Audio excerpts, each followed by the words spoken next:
Hello dear students, मैं हूं आपका इंस्ट्रक्टर प्रणय कुमार और ज्ञानोदय कोचिंग सेंटर के इस यूट्यूब चैनल पर आपका स्वागत है। आज मैं आपके लिए बेहद ही खास और बेहद ही बहुचर्चित कहानी को लेकर के आया हूं। उपन्यास सम्राट, कलम के जादूगर व मेरे चहीते लेखक प्रेमचंद्र की ये कृति है। एक ड्रामा है, यानी कि एक नाटक है, और उसी नाटक का एक संक्षिप्त भाग आपके क्लास एनसीईआरटी 5 में है, और उसी को आज हम लोग लाइन बाय लाइन एक्सप्लेन करेंगे। तो आइए देखते हैं आप इसके टाइटल का अनुमान लगा पाते हैं या नहीं। माई अल्डर ब्रदर, इसका मतलब क्या हुआ? यानी आपको याद आया हो, अगर प्रेमचंद्र की कृति आपने पढ़ी होगी, आप इनके फैन होंगे तो आपको याद आ गया होगा बड़े भाई साहब। ये बड़े भाई साहब का अंग्रेजी रूपांतरण है, यानी इंग्लिश में ट्रांसलेट किया गया है। अगर आप इस प्रकार से तैयारी करते हैं और लाइन बाय लाइन को पढ़ते हैं, उसका हिंदी करते हैं, तो रीडिंग स्किल्स तो बढ़ेगा ही। बैंक, पीओ, एसएससी इस प्रकार के एग्जाम में जो जो क्वेश्चन पढ़ने का जो हैबिट है ना, वो अच्छा हो जाएगा, वोकेबलरी आपकी अच्छी हो जाएगी। इसलिए मैंने आपके लिए ये सीरीज लेकर के आया है, ताकि आप अंग्रेजी को केवल ग्रामर तक ही सीमित ना रखें, उसे आगे बढ़ाएं। शॉर्ट स्टोरीज के बाद आप नॉवेल भी पढ़ सकते हैं, उससे और भी इम्प्रूवमेंट होगा। आइए देखते हैं क्या कह रहा है। This short play. अब यहाँ पर जो प्ले है, प्ले का मतलब बहुत लोग सोचते हैं कि प्ले का मतलब जो है ना एक खेल होता है। प्ले का मतलब खेल नहीं, इसका साइनोनिम्स जो है वो होता है ड्रामा। आप लोग अगर क्लास 12th में स्टोरी ऑफ इंग्लिश पढ़े होंगे तो आपने भली भांति पढ़ा होगा कि प्ले प्ले का जो साइनोनिम्स है, ये यानी सिनोनिम्स जिसको कहते हैं, वो ड्रामा है। यानी ड्रामा, यानी ड्रामा को हिंदी में क्या कहेंगे? ड्रामा को कहेंगे नाटक। यानी ये एक नाटक है, शॉर्ट नाटक यानी संक्षिप्त नाटक है। इज अबाउट टू ब्रदर्स, ये किसके बारे में है? दो भाइयों के बारे में है। हु आर एफेक्शनेटेड, इसका मतलब है कि प्रेम और स्नेह से, and respectful to each other का मतलब क्या होता है? एक दूसरे के प्रति, एक दूसरे के प्रति प्रेम भाव रखते हैं और रिस्पेक्टफुल भी हैं। ये उसी दोनों भाई की कहानी। दिस स्टोरी ऑल्सो शोज, यानी कि ये स्टोरी ऑल्सो, ऑल्सो मतलब भी, शोज मतलब दिखाती है, दैट ये स्टोरी यह भी दिखाती है कि learning from our day to day experience is as much as what we learn from book in the school. यानी कि हम आम दिनचर्या में जो अनुभव सीखते हैं ना, वो हमारे किताब और स्कूल में जो पढ़ाए गए नॉलेज से काफ़ी ज़्यादा महत्वपूर्ण होता है, जो हम व्यवहारिक तौर पर सीखते हैं। This play is based on the famous story in Hindi, बड़े भाई साहब। ये जो प्ले है, ये जो ड्रामा है, बेस्ड है ए फेमस स्टोरी, एक बहुत ही प्रचलित कहानी इन हिंदी, यानी हिंदी में जो प्रचलित कहानी है, बड़े भाई साहब, रिटन बाय मुंशी प्रेमचंद। मुंशी प्रेमचंद के द्वारा लिखी गई एक हिंदी कहानी है, उसका ये अंग्रेजी रूपांतरण है। ये प्ले उसी पर बेस्ड है। तो आइए अब शुरुआत करते हैं कहानी की। फोटो में एक दो भाई है और यहाँ पढ़ाई चल रही है।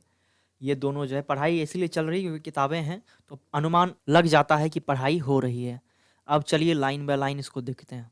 सीन 1, जब नाटक होता है तो ये एक दृश्य पर चलता है। यदि आप किसी भी क्लास में है ना, तो ये आप जो है ना वीडियो जरूर से देखिए, क्योंकि कम से कम आपने एक कृति, एक महान कृति कम से कम पढ़ तो ली, देख तो ली, नाटक किस प्रकार से लिखा जाता है, कैसा उसका ये कंस्ट्रक्शन होता है। तो कह रहा है सीन 1 यानी पहला दृश्य, ए हॉस्टल रूम, एक हॉस्टल का रूम, टू ब्रदर्स, दो भाई, एज्ड यानी कि उम्र है 9 एंड 14, 9 साल का और 14 साल का भाई है, वो दो भाई एक हॉस्टल के रूम में, ऐसा दृश्य दिखाई दिया। Sitting at A studying table, पढ़ने वाले टेबल पर बैठे हुए हैं। द अल्डर ब्रदर, यानी कि जो अल्डर का मतलब होता है बड़ा भाई, ठीक, और यंगर मतलब छोटा। तो अल्डर ब्रदर, भैया, इज रीडिंग ए बुक, ये यानी कि यहाँ पर जो भैया है उसको ऐसे ही रहने दिया है। तो इसको जरा सा आप देख लेंगे, यहाँ भैया, यहाँ मुन्ना, और यहाँ पर दिखाई दे रहा है कि भैया जो है वो क्या कर रहा है, यानी बड़े भाई साहब हैं तो इसीलिए भैया क्या कर रहे हैं? रीडिंग कर रहे हैं, किताबों को पढ़ रहे हैं। And younger one is drawing pictures of birds and animal, वो जो है पक्षियों का और जानवरों का क्या कर रहा है? ड्राइंग बना रहा है, चित्र बना रहा है। यानी कि ये दृश्य चालू हो गया। अब ये दृश्य इसीलिए आपको अलग कलर में लिखा मिल रहा है, क्योंकि आप समझ जाइए कि कैसे स्टार्टिंग हुआ। अब यहाँ पर देखिए भैया, ये कह रहा है कि ये भैया क्या कहेगा, फिर मुन्ना क्या कहेगा, फिर भैया क्या कहेगा, इस प्रकार से है, ठीक। तो भैया, what are you doing Munna, what are you doing, तुम क्या कर रहे हो? तो मुन्ना कहता है आई एम ड्राइंग, मैं ड्राइंग कर रहा हूँ। व्हेन विल यू स्टडी, तुम कब पढ़ाई करोगे? Where were you in the morning, where यानी कहाँ, वर मतलब थे, इन द मॉर्निंग तुम सवेरे कहाँ थे? अब यहाँ पर मुन्ना इसको रिप्लाई कर रहा है टर्निंग पेल। अब टर्निंग पेल का मतलब होता है फीका पड़ जाना, यानी कि कहते हैं थोड़ा सा, उसको जो पूछ लिया कि तुम कहाँ थे तो थोड़ा फीका पड़ गया वो। आई वॉज प्लेइंग, मैं तो खेल रहा था, यानी मैं खेल रहा था भैया, मैं खेल रहा था। और कोमा है यानी बातें अभी खत्म नहीं हुई है। How can you sit with a book for hours together, together का मतलब होता है साथ में। हाउ कैन यू सिट, आप कैसे बैठ सकते हैं, विथ ए बुक यानी एक किताब के साथ, फॉर आवर्स टुगेदर मतलब घंटों तक आप एक किताब के साथ बैठे कैसे रह सकते हैं, ये मुन्ना ने सवाल किया। तो भैया उसका क्या जवाब देते हैं, दैट्स बिकॉज, क्योंकि I want my foundation in education, I want my foundation in education. Foundation का मतलब होता है नींव, एजुकेशन का मतलब शिक्षा। मैं अपने शिक्षा में मतलब अपने एजुकेशन में एक अपना नींव चाहता हूँ, अस्थाई जो होता है, नींव कहते हैं मतलब आधार को, एक आधार जिसको कहते हैं अंग्रेजी के अगर सिनोनिम्स की बात करें तो बेस कह सकते हैं। मैं अपना बेस जो है ना ठीक करना चाहता हूँ, मैं बेस चाहता हूँ टू वेरी स्ट्रांग, यानी बहुत ही मजबूत बेस चाहता हूँ मैं अपने एजुकेशन में। If the base is strong then the building will be stand firmly. इसका मतलब उन्होंने उदाहरण दे करके बढ़िया से बताया कि अगर बेस मजबूत है तो बिल्डिंग जो है ना एकदम बढ़िया से खड़ा रहेगा। तो बढ़िया से खड़ा रहेगा का मतलब है कि बिना हिले डुले, ठीक, बिना हिले डुले खड़ा रहेगा। आगे और भी कुछ कहा है उन्होंने, sometimes it takes me 2 years to do 1 year's work. समझिए, समटाइम्स इट टेक्स, कभी कभी ये ले लेता है, मी टू 2 years 2 साल, टू डू 1 year's वर्क, कभी कभी ये 1 साल के काम को 2 साल भी ले लेता है करने में। तो यहां मुन्ना कहता है भैया you are 5 years older than me. अब यहां पर ओल्डर जो है, ओल्डर देन मी कहने का मतलब है कि आप, you are 5 years older than me, आप मुझसे 5 साल बड़े हैं। यानी कि ओल्डर होना ये होता है कि वो देखो वो बूढ़ा हो गया, बूढ़ा नहीं है तो वो पहले जन्म लिया तो वो ओल्ड हो गया। तो उस प्रकार से हम लोग देखते हैं कि ओल्डर है तो वो बड़ा हो गया, तो 5 साल बड़ा है। तो यहाँ पर फिर से देखते हैं भैया you are 5 years older than I, यहाँ पर ये क्या है, I, and 3 classes ahead of me, और 3 क्लास मुझसे क्या है, आगे हैं।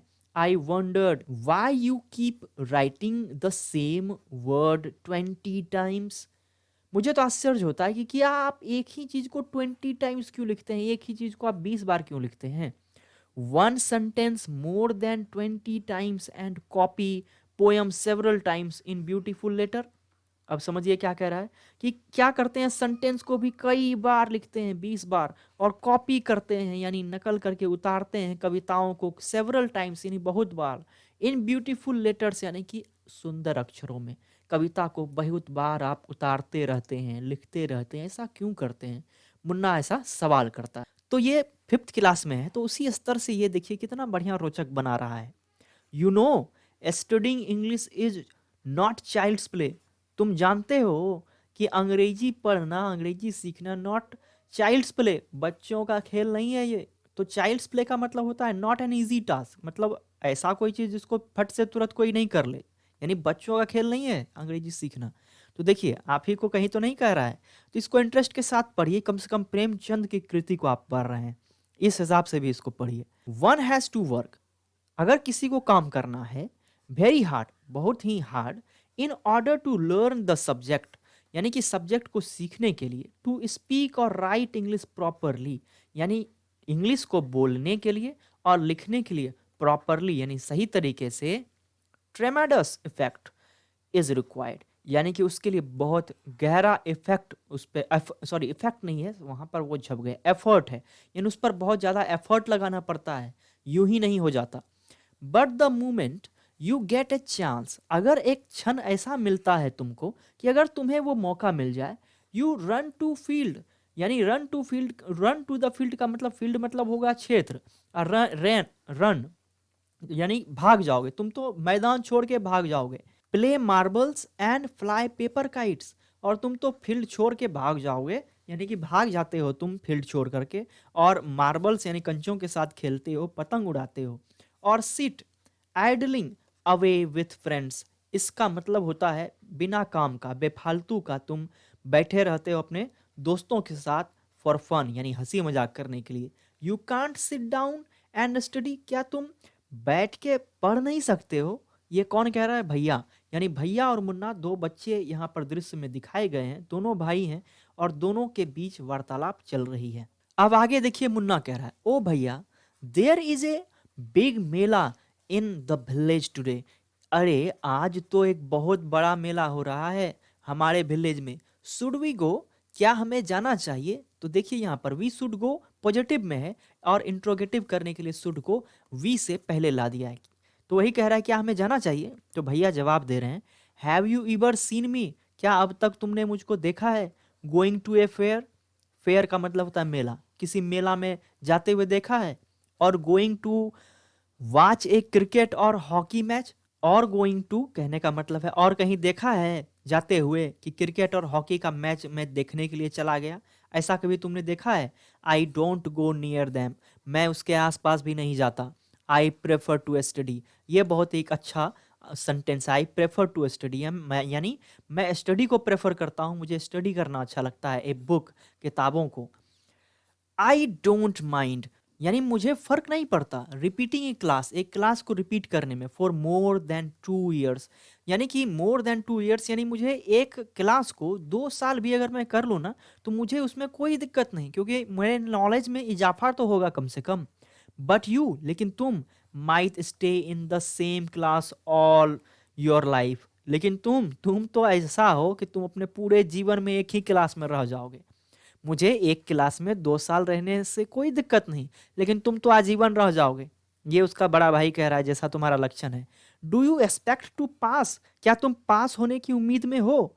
If you waste your time, यदि तुम अपना समय की बर्बादी करते हो, प्लेइंग ऑल द टाइम्स, यानी हर समय खेलते खेलने से खेल कर तुम अगर अपना समय का बर्बादी करते हो, यू आर क्या है, you are simply wasting father's hard earned money, यानी कह रहा है तुम, साधारण सी बात है, अगर तुम खेलने में अपना टाइम वेस्ट करते हो तो पिता ने जो भी पैसा कमाया है, पैसा अर्न किया है, तुम उसको भी वेस्ट कर रहे हो।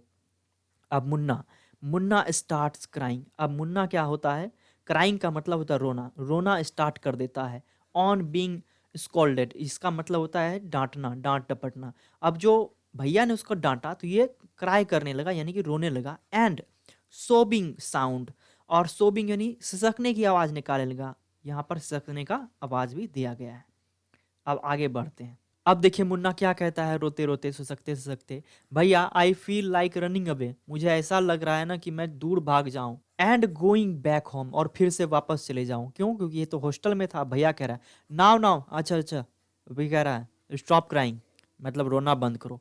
Put on a nice smile, एक अच्छा सा स्माइल दो। Look I will make a time table for you, अब मैं तुम्हारे लिए एक अच्छा सा टाइम टेबल बनाता हूँ, एक समय सारणी बना देता हूँ तुम्हारे लिए, जिसको हम लोग कहते हैं ना रूटीन बना देता हूँ, यू टू फॉलो, यानी जिसको तुम फॉलो करो। गेट अप एट डाउन, अब देखिए यहाँ पर तो ये बच्चों को पढ़ाने के लिए दिया गया है, कब ये टाइम टेबल इसको भी फॉलो करे, बच्चे लोग भी फॉलो करें। आप बस देख लीजिए, लेकिन मैं इस उम्मीद में हूँ कि कोई भी 5 क्लास का विद्यार्थी शायद ही इस वीडियो को देख रहा होगा। आप सभी सीनियर स्टूडेंट हैं, इंग्लिश को इम्प्रूव करने के लिए देख रहे हैं। अगर कोई ऐसे स्टूडेंट हैं जो इसी क्लास में है और इसके लिए देख रहे हैं तो कमेंट करके मुझे ज़रूर बताइएगा, खुशी होगी।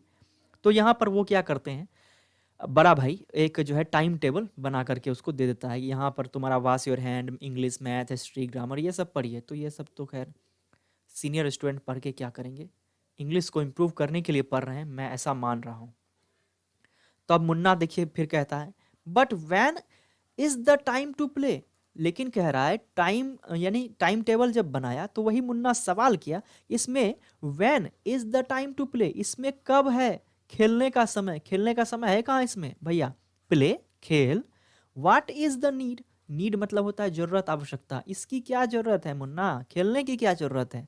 अब मुन्ना कहता है, ओह आई लव ग्रीन फील्ड, मुझे तो ना हरे हरे खेत बहुत पसंद है, यानी हरियाली वाली खेत बहुत पसंद है।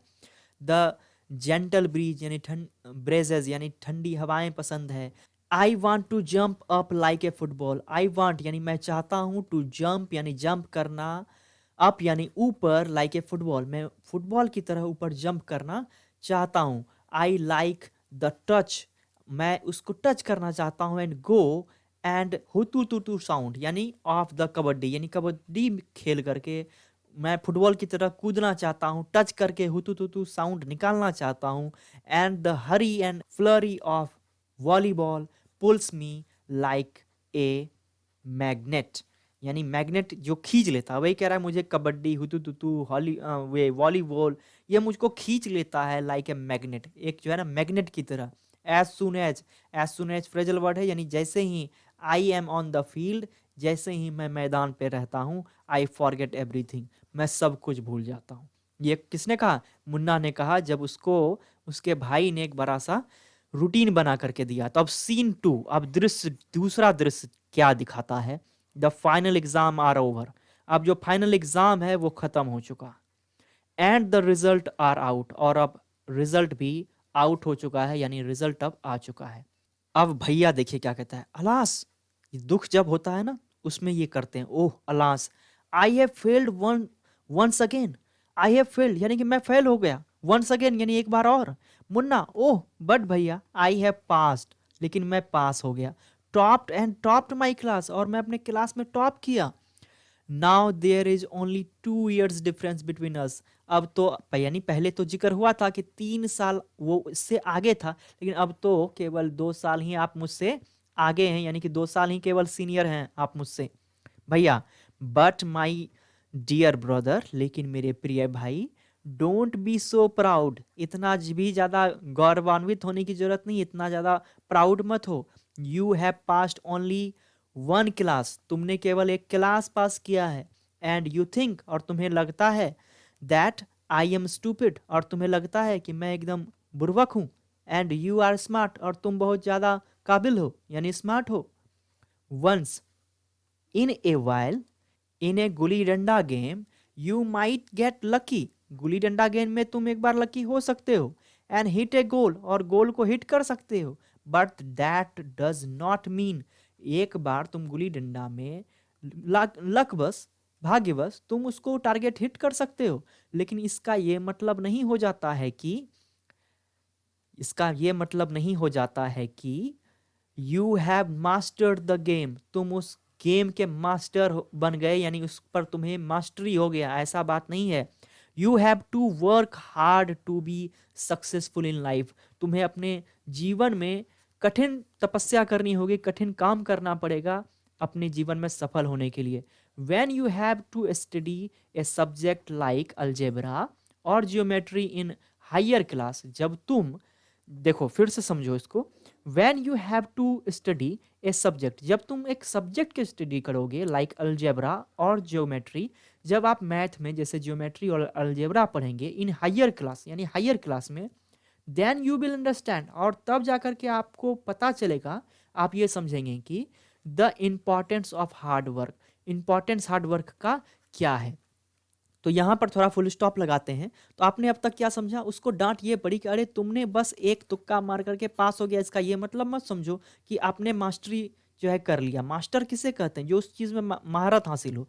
जैसे मान के चलिए किसी क्लास में 100 ऑब्जेक्टिव दिया और आपने 100 में 100 सही कर लिया, तो आपने उस टेस्ट को पास किया, आपने उस क्लास को पास किया। ऐसा नहीं कि आपने आपने मास्टर को भी पीछे छोड़ दिया। मास्टर मतलब मास्टरी है उस पर। तो वही कह रहा है कि अभी तुम पास की हो, लेकिन हायर में जब जाओगे, अलजेब्रा ज्योमेट्री पढ़ोगे, तब तुम्हें पता चलेगा कि हार्डवर्क क्या है। इन ज्योमेट्री, अब ज्योमेट्री में इफ वन राइट्स, यदि यहाँ पर वन का मतलब एक नहीं, यानी कोई, अगर कोई लिखता है ACB इंस्टीड, इंस्टीड का मतलब होता है इंस्टेड यानी बजाय, के बजाय, ऑफ ABC, यदि कोई ABC के बजाय ACB लिखता है, the answer is marked wrong, answer जो है रॉन्ग कर दिया जाएगा। कैसे? मान के चलिए ये है त्रिभुज, ठीक है, ABC, यहां पर ये कौन बनता है, ठीक। अगर मान के चलिए ये त्रिभुज है, इसको कोई ABC लिख दे या ACB लिख दे तो चलेगा, लेकिन अगर कोई कोण है और यहां पर ABC है, इसको लिखना पड़ेगा कैसे? ABC। अगर इसको सोच ले इधरे से घुमा देते हैं ACB, तो क्या सही होगा? क्या गलत हो जाएगा? इसीलिए कह रहा है कि बस इतना सा डिफरेंस हुआ है एक लेटर में, और उस आंसर को क्या कर दिया जाएगा, रॉन्ग मार्क कर दिया जाएगा। यानी कि जब आप ज्योमेट्री में पढ़ेंगे हायर क्लास में, तो the examiners will not spare you. Spares का मतलब होता है थोड़ा बहुत अल्प, तुमको जो है ना एकदम अल्प ही जो है नंबर देगा। तो वही कह रहा है, they want you to learn word by word. वो जो है ना तुमसे चाहेंगे कि तुम वर्ड बाय वर्ड सीखो फ्रॉम द टेक्स्ट बुक्स, यानी कि टेक्स्ट बुक से, किताब से तुम लर्न करो वर्ड बाय वर्ड। अब मुन्ना कह रहा है, ओ भाई साहब, यानी इसीलिए इसका नाम भाई साहब पड़ा है, बड़े भाई साहब। तो ओ भाई साहब, दिस इज स्कैरी, ये तो काफ़ी ज़्यादा डरावना है। I don't think I want to go to the 9th class now. मुझे जो है ना, मैं आई डोंट थिंक, मुझे मुझे ऐसा नहीं लगता, मैं नहीं चाहता कि मैं जो है अब गो टू द 9th क्लास यानी 9th क्लास में जाऊं। But I will still complete my days homework. लेकिन मैं अभी क्या करता हूँ, अपने दिन का होमवर्क कंप्लीट कर लेता हूँ, सो दैट इसी यही कारण है कि I get no punishment in class. यही कारण है कि मुझे क्लास में पनिशमेंट नहीं मिलता है, क्योंकि मैं होमवर्क कर लेता हूँ। तो देखिए लाइन बाय लाइन हम लोग पढ़ते जा रहे हैं, और अब दृश्य 3 आने वाला है। तो अब देखिए क्या कह रहा है भैया, जस्ट टुडे, बस आज, we were asked to write a short essay. हम लोगों को एक शॉर्ट एसे लिखने के लिए आज कहा गया, on the topic of punctuality. Punctuality का मतलब होता है जो सही समय पर सही काम कर दे, यानी पंचुअल रहना।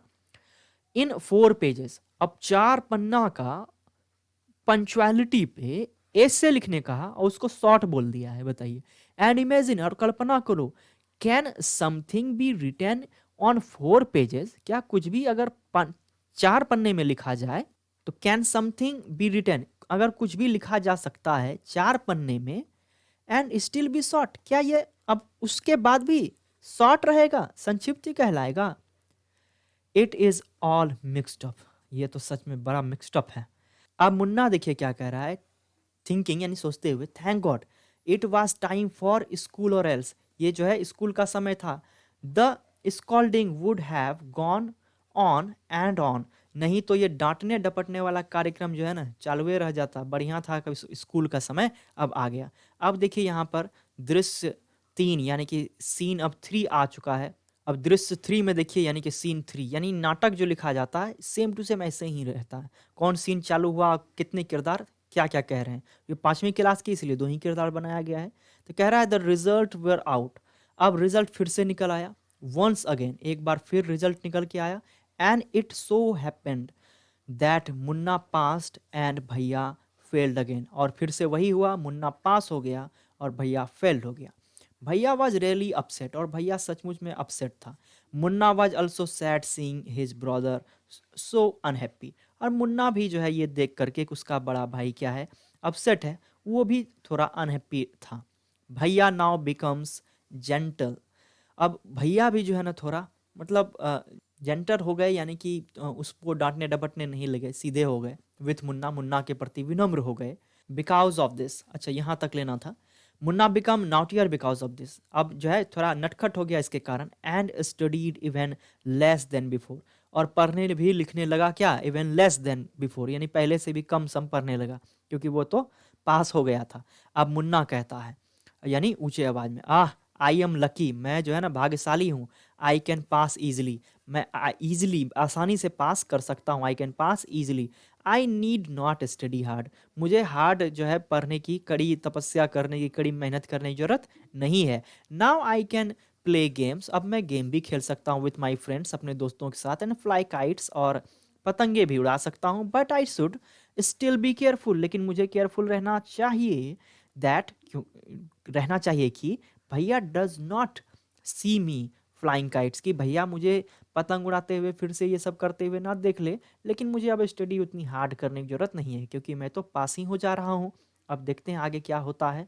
One day A kite is flying slowly downwards, एक दिन जो है काइट जो है स्लोली डाउनवर्ड्स, यानी कि जैसे लुटने वाला अवस्था आ जाता है उस टाइम पे। मुन्ना स्टार्टेड रनिंग, अब मुन्ना जो है दौड़ना चालू किया, in order to grab it, उसको लूटने के लिए। सडनली ही comes face to face with भैया। और एक दिन वही दिन क्या हुआ, फेस टू फेस यानी आमने सामना हो गया भैया से। वो पतंग लूट रहा था और उसके भैया आ गए। अब भैया कह रहे हैं, अब भैया उसको क्या कह रहे हैं, उसको पकड़ते हुए, aren't you ashamed to be playing kites all day long. अब तक तुम जो है ना खाली पतंग ही उड़ाओ, सब दिन पूरा दिन भर पतंगे उड़ाओ। डोंट यू रियलाइज, तुमको जरा सा एहसास नहीं है कि that now you are in the 8th class. अब तुम्हें जरा सा भी एहसास नहीं है कि तुम 8th क्लास में आ गए हो, 8वीं क्लास में आ गए हो, and are not studying in lower class, और तुम अब कोई लोअर क्लास में नहीं पढ़ रहे हो।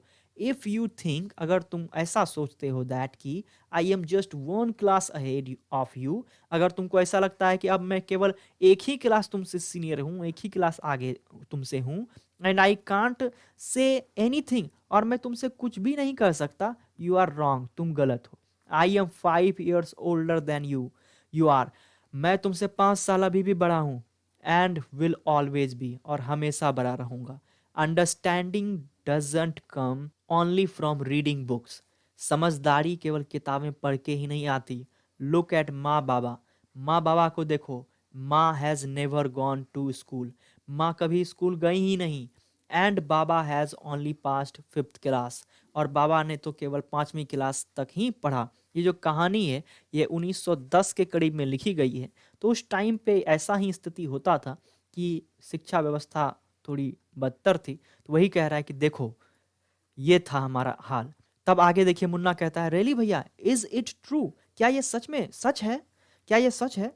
तो वही कह रहा है, पतंग को लूटते हुए पकड़ लिया तो बोला कि अरे तुम खाली जो है ना पतंग ही उड़ाओ दिन भर, ऐसा मत सोचो कि हम तुमको अब कुछ नहीं कहेंगे, 5 साल अभी भी तुमसे बड़े हैं।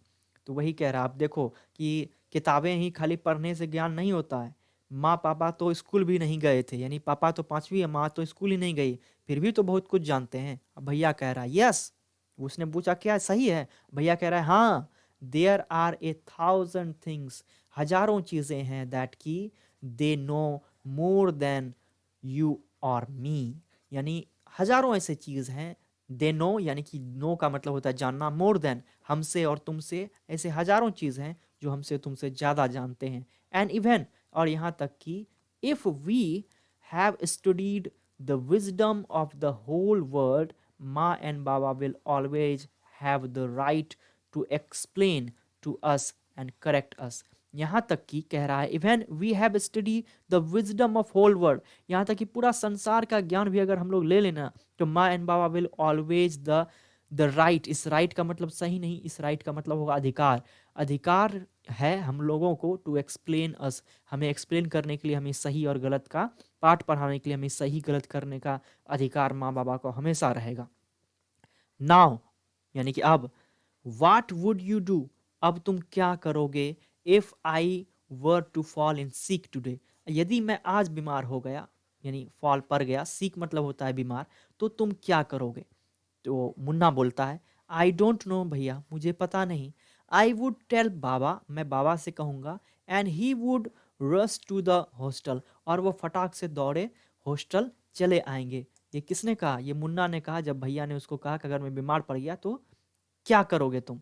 तो आगे देखते हैं कि क्या है। अब भैया कह रहा है, आहा, I had expected the same answer, मैंने सेम टू सेम यही आंसर को एक्सपेक्ट किया था, मैंने यही सोचा था कि तुम यही कहोगे। Now Baba would not get upset, और बाबा अपसेट नहीं होंगे। ही वुड फर्स्ट, वो सबसे पहले, ट्राई टू फाइंड आउट, वो पहले प्रयास करेंगे ये खोजने का, व्हाट वाज रॉन्ग, क्या गलत था, and then he would call a doctor, और उसके बाद वो डॉक्टर को बुलाएंगे। Baba would know exactly what to do, यानी बाबा वुड जानेंगे कि एग्जैक्टली क्या हुआ था या क्या करना है, अब वो बाबा जानेंगे।